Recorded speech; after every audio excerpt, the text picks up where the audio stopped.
Vamos lá, finalizando a nossa questão, vamos fazer agora os outros itens aí na sequência. O item B, ele quer a intensidade da corrente, I, a corrente total do circuito. Galera, se você já sabe qual é a tensão aqui é de 54 volts, e você acaba de encontrar a resistência equivalente de todo o teu circuito, que é de 9 ohms, para achar a corrente total é muito tranquilo, é só aplicar a primeira lei de Ohm, uma risada intensa, U igual a R vezes I. Então, aplicando aqui, ó, U igual a R vezes I, onde R será a tua resistência total, que é o RS que a gente acabou de encontrar, você vai agora isolar a corrente. Isolando a corrente, você vai ter que a tensão dividido pela resistência.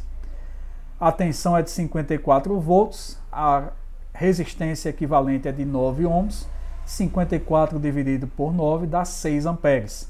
Isso quer dizer que essa corrente I aqui, ó, a corrente I total, ela vale 6 amperes. No item C, que é o próximo item aqui da sequência, ele pede a diferença de potencial entre os pontos B e X. Então ele quer a tensão entre B e X. Vamos lá para o desenho. B e X está aqui. Como eu já conheço o valor da corrente, que é de 6 amperes, acabei de calcular, para encontrar a tensão aqui nesse resistor, né, que está entre os pontos B e X, basta de novo aplicar a primeira lei de Ohm, só que para esse resistor apenas. Então, uma risada intensa, U igual a R vezes I, só que para esses pontos aqui. Ou seja, o meu U é entre os pontos B e X, a minha resistência é a resistência do resistor que aparece ali, e a corrente é a corrente total, né? Então, a tensão entre B e X será igual a 5 vezes 6. 5 é o valor da resistência, está aqui, ó, vezes a corrente que a gente acabou de calcular, que vale 6 amperes. 5 vezes 6, 30. Então, naquele resistor lá de 5 ohms, eu tenho uma tensão de 30 volts. No item D, ele pede a diferença de potencial entre os pontos X e A. Galera, agora ficou fácil, né?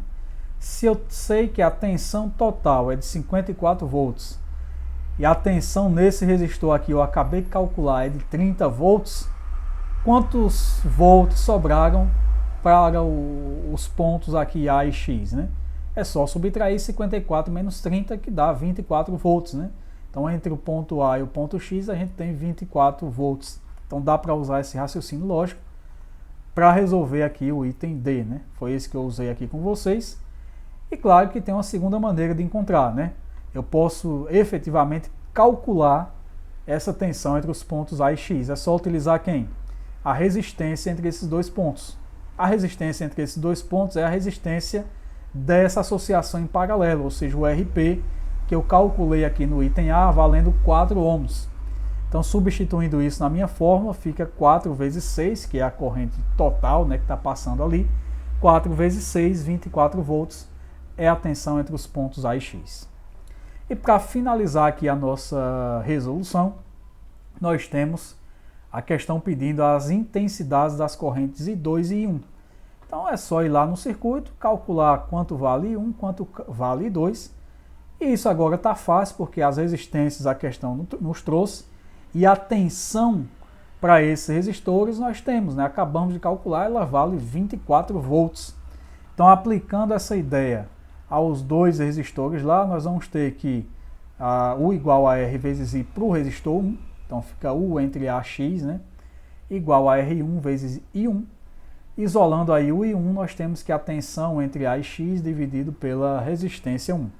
A tensão é 24 volts, a resistência é de 6 ohms, 24 dividido por 6 dá 4 amperes.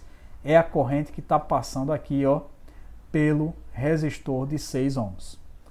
Para o resistor de 12 ohms é a mesma ideia, é só aplicar a primeira lei de Ohm, né, uma risada intensa, ou igual a R vezes I. Só que agora para o resistor 2, né? Então, isolando a corrente, nós temos que a corrente 2 é igual à tensão entre A e X dividido pela resistência 2. A tensão entre A e X é de 24 volts, a resistência é de 12 ohms, 24 dividido por 12 dá 2 amperes. Perceba, pessoal, que se você somar aqui, né, as duas correntes, vai dar 6 amperes, que é o que já era esperado, né? Se eu acabei calculando a corrente total do circuito, que é de 6 amperes, se eu somar a corrente para cada associação em paralelo, o resultado dessa soma tem que dar 6 amperes, senão eu fiz alguma conta errada aí no meio do caminho. Então, somando 4 e 2 aqui, a gente tem realmente 6 amperes, então está de acordo com o previsto, que é uma corrente total de 6 amperes. Lembre das propriedades que eu falei para vocês aí na última terça-feira da associação em paralelo e as propriedades da associação em série. Na associação em paralelo, a gente soma as correntes, na associação em série, a corrente é igual para todo mundo. Beleza? Então, ficamos por aqui. Fechamos aí a parte de resistores. Na próxima semana a gente já entra em assunto novo. Vamos falar aí terça-feira sobre geradores elétricos. Fico por aqui, um bom final de semana a todos e até a próxima.